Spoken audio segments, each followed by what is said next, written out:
Hello বন্ধুরা, সবাই কেমন আছো? আশা করছি অনেক বেশি ভালো আছো। তো বন্ধুরা, বেঙ্গলি স্টোরি চ্যানেলের আরও একটি নতুন ভিডিওতে তোমাদের সকলকে স্বাগতম জানাই।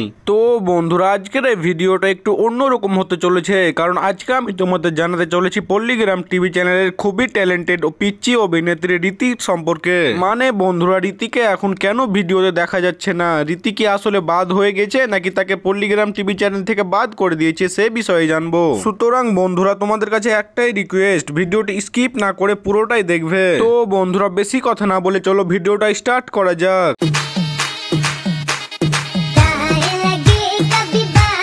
তো বন্ধুরা, আমরা সর্বপ্রথমে রীতির সম্পর্কে জেনে নেব। তো বন্ধুরা, রীতির আসল নাম হলো ঋতিকা খাতুন এবং ডাক নাম রীতি, অর্থাৎ বন্ধুরা তাকে রীতি বলে সবাই চিনে থাকেন। এবং বন্ধুরা, রীতি জন্মগ্রহণ করেছিলেন নদিয়া জেলার ৭৩ নামে একটি গ্রামে। এবং বন্ধুরা, তার জন্মসাল হচ্ছে ২০০৯, অর্থাৎ বন্ধুরা সেই অনুযায়ী বর্তমান সময়ে তার বয়স হচ্ছে ১৬ বছর। এবং বন্ধুরা, রীতির পরিবারে রয়েছে তার অসুস্থ বাবা এবং তার মা।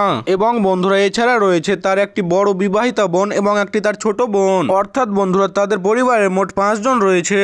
তো যাই হোক বন্ধুরা, এবার মূল বিষয়ে আসা যাক। মানে রীতি পল্লীগ্রাম টিভি চ্যানেলে কেন কাজ করছেন না সে বিষয়ে জানা যাক। তো বন্ধুরা, আমরা বিভিন্ন রিসার্চ করে জানতে পেরেছি যে রীতি নাকি পল্লীগ্রাম টিভি চ্যানেল থেকে নিজে থেকে বাদ হয়ে গিয়েছে। আসলে বন্ধুরা, রীতির পল্লীগ্রাম টিভি চ্যানেলে ১ বছরের জন্য এগ্রিমেন্ট ছিল, অর্থাৎ বন্ধুরা তার এগ্রিমেন্টে এটাই লেখা ছিল যে রীতিকে ১ বছর পল্লীগ্রাম টিভি চ্যানেলে কাজ করতেই হবে। এবং বন্ধুরা, ১ বছর কাজ করার পর যদি রীতির ইচ্ছা হয় তাহলে সে কাজ করতে পারবে, এবং যদি না ইচ্ছা হয় সেটা করতে পারবে না। তো বন্ধুরা, রীতির ১ বছর হয়ে যাওয়ার পর রীতি নিজে কাজ ছেড়ে দিয়েছেন। রীতির পল্লীগ্রাম টিভি চ্যানেল ছাড়ার মেন কারণ হচ্ছে তার অসুস্থ বাবা। মানে বন্ধুরা, রীতির বাবাকে দেখাশোনা করার মতো তার বড় ভাই নেই, অর্থাৎ তাকে নিজেকেই সব সেবা যত্ন করতে হয়। তো বন্ধুরা, আশা করি বুঝতে পেরেছেন রীতিকে কেন দেখা যাচ্ছে না।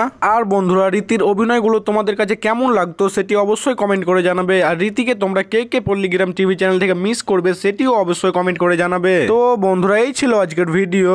তো বন্ধুরা, ভিডিওটি যদি ভালো লেগে থাকে তাহলে একটি লাইক, কমেন্ট এবং একটি সাবস্ক্রাইব করে পাশে থাকবেন। এবং বন্ধুরা, এরপরে তোমরা কার লাইফ স্টাইল সম্পর্কে ভিডিও দেখতে চাও সেটি অবশ্যই কমেন্ট করে জানাবে। তো বন্ধুরা, দেখা হচ্ছে পরে কোনো ভিডিওতে। ততক্ষণের জন্য ভালো থাকবেন এবং সুস্থ থাকবেন।